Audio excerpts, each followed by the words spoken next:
In primetime news this evening, sad ending.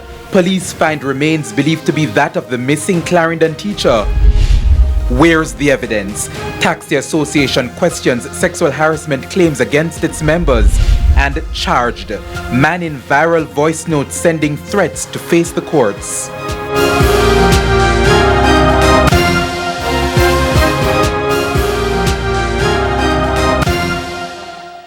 Good evening and welcome to Primetime News. We're live on air and online at onespotmedia.com. I'm Herman Green. Also this evening we have the business day. We have Primetime Sports, sports commentary, E-Prime, and the weather report and forecast. But before the break, here's our feedback question. This evening we're asking, if you've been vaccinated, share your experience of the process and what has happened since.